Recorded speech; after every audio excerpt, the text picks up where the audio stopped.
The Hobie 16 rigging video is intended to be used in conjunction with your owner's assembly manual and complete assembly by your dealer. Read the manual thoroughly before attempting to go sailing.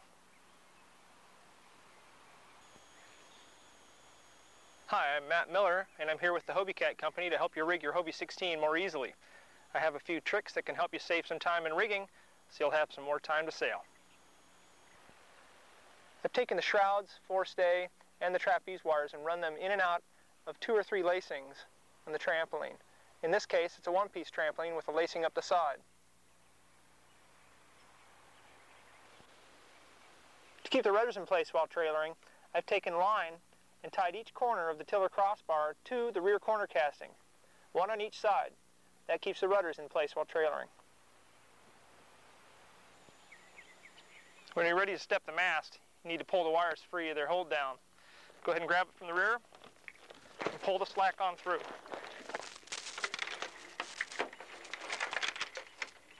Now I need to untie the mast and move it back. Now that you've untied the mast, it's ready to walk it back. Lift the mast out of its cradle, work your way to the middle, balance it, and walk it back. If you have someone helping you, they can hold up the masthead. I'm rigging by myself, so I've just laid a piece of carpet at the rear crossbar and positioned the mast such that it's ready to plug into the front mast step.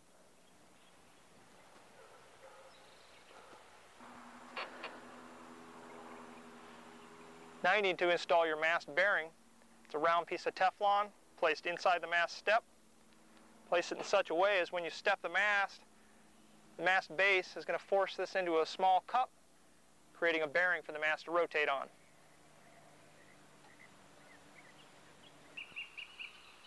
Now install the MassDEP Link by placing the pin through the mast base.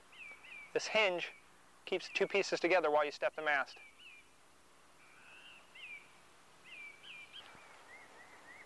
When I step the mast by myself, when I don't have anyone to help me, I disconnect the dead end of the jib sheet from its tie-off point on the jib car, and using a 3/16 pin shackle wrapped around the end of the forestay cable, I tie that jib sheet to the shackle. When I get the mast stepped, I'll pull in on the jib sheet. It'll pull the forestay forward to its tie-off point at the bridles. That'll hold the mast up until I can get off the boat and use the main halyard to keep the mast up while I pin the forestay. I've shackled the jib clew blocks to the shackle at the bridle point in the center, just below the 10-hole adjuster.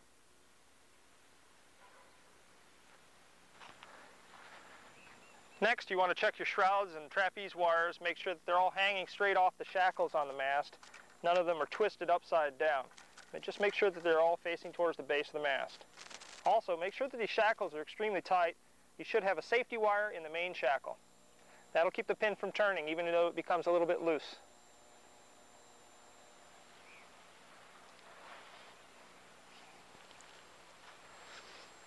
Be sure that the shrouds are over the top of the trampoline, not tucked up underneath the rear crossbar. Make sure your trap wires are loose, not tied down.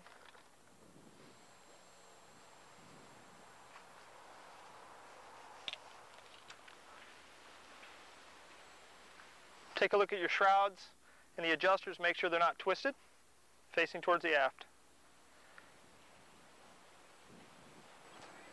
Before you step your mast, you've got to take a look to make sure that there are no overhead power lines nearby. Contact with an overhead power line can cause injury or possibly even death to you or your crew. Make sure that there aren't any overhead power lines where you're stepping the mast or between you and the water. We're ready to step the mast. If you have difficulty with the techniques I'll describe, contact your dealer. They'll have products and techniques that can help you do it more easily. When you're ready to step the mast, go ahead and get up on the trampoline. Have your crew or helper lift up the back of the mast so you don't have to bend over. Now I'm doing this by myself, so I need to bend over. I'm putting my foot on the rear crossbar for support, not putting all the pressure on the trampoline. Bending over, try not to, not to stoop over. Bend your knees. Pick up the mast, get it up on your leg, give it a little bounce, place it on your shoulder and turn sideways, both feet on the rear crossbar. Double check to make sure all the wires are free. And again, look for overhead power lines. Make sure you don't do that. No stepping the mast into power lines. Okay, I'm going to bend my knees and start. Push the mast all the way forward. I reach down and grab the jib sheets.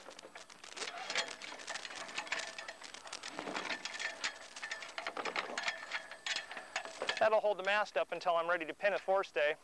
Otherwise, with your crew helping you, you can hold the mast here while they pin the forestay.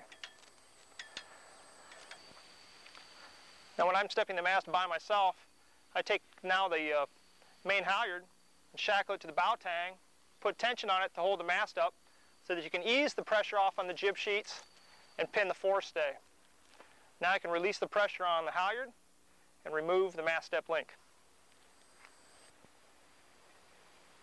Place the forestay pinned at the top hole of the 10-hole adjuster. This forestay is intended to be loose. Be sure you release the MassDEP Link kit, as the mast is intended to rotate in sailing.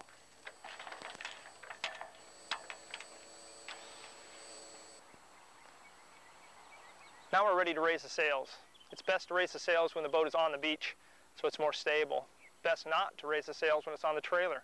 As you move the trailer towards the water, if the wind shifts, it could cause some problems. So try to raise the sails when you're on the beach.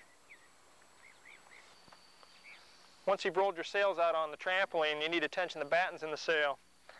Push against the batten cap and pull on the tensioning line just enough to remove the wrinkles, and then cleat it.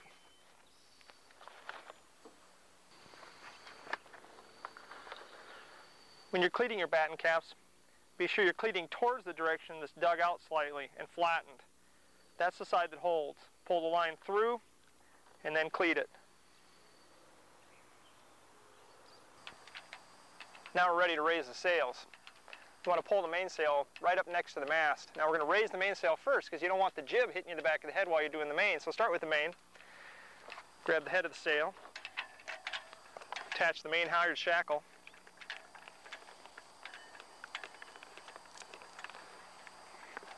Put it up in its feeder, start it into the luff track, and grab the main halyard. Now the feeder's going to help the sail go up most of the way. Pull slowly so that it doesn't get caught.